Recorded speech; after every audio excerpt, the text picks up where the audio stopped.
Elhamdülillahi Rabbil alemin. Esselatu vesselamu ala Resulillahi Muhammedin ve ala alihi ve ashabihi ecma'in. Esselamu aleykum ve rahmetullahi ve berekatuh. Elhamdülillah, Allah Teala'nın rahmeti bilen Recep ayının ahırına da yakınlaşabız. Hem Recep ayının mübarek olan kişiler turunda biz sizin bilen indi söyleşken idik. Hem şu Recep ayının ikinci mübarek olan kişisi, ol da olsa Mi'raj kişisi yakınlaşıp kile. Allah subhanahu wa ta'ala şu kişilerine mübarek kılsın.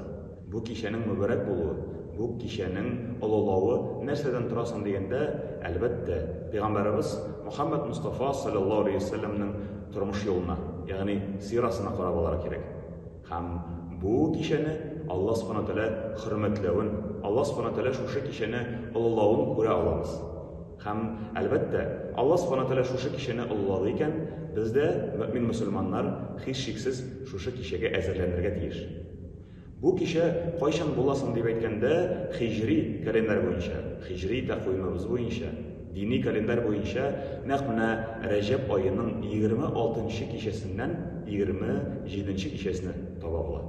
Yani kıyaş bayıp akşam namaz vakti kirgenden son 26. gün tamamlanıp 27. Recep başlangan vakitte Mi'raj kişisi başlanan. Bu yılda miladi kalender boyunca 23. yılının 2023 yılının 17.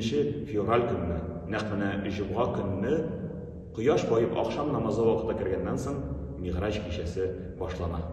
Şu kişini elbette biz mümin Müslümanlar niçin karşı alarak değişsin degende şunday cevap bilen indi karşılığı alabız. Allah subhanahu wa ta'ala tarafından bu kişinin hürmetlerini anlap, şunu uylap elbette zikir tesbihler bilen Allah subhanahu wa ta'ala'ga hamd sana şükrana kılıp, Kur'an-ı Kerim okup, Yasin, Tebarek, kalgan surelerini, kalgan ayetlerini okup, Allah Teala'nın kelam-ı şerifin okup, nurlanıp, karşılığımız bir hayırlı olur. Şulay elbette Peygamberimiz Muhammed Mustafa sallallahu aleyhi ve sellem'ge salavat şerifler eydip, Allah subhanahu wa ta'ala'nın büyüklüğü turunda tefekkür kılıp, şunday revişte karşı alsak, bik de hayırlı olur. Dualar, münecetler bilen Allah subhanahu wa ta'ala'ga müracaat etsek, şulay Rabbimiz bunu boş kaldırmaz.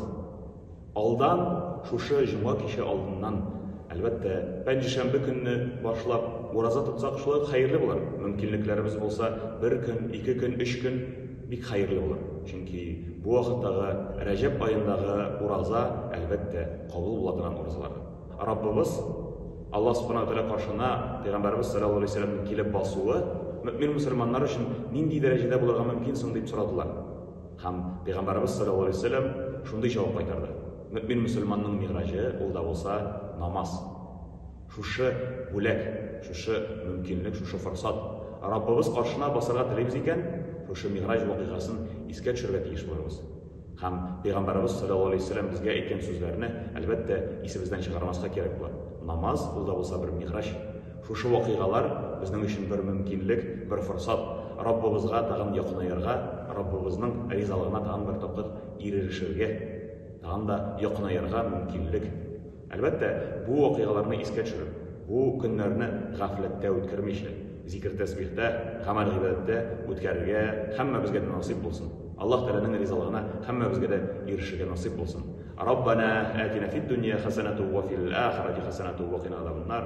Allohu akbar.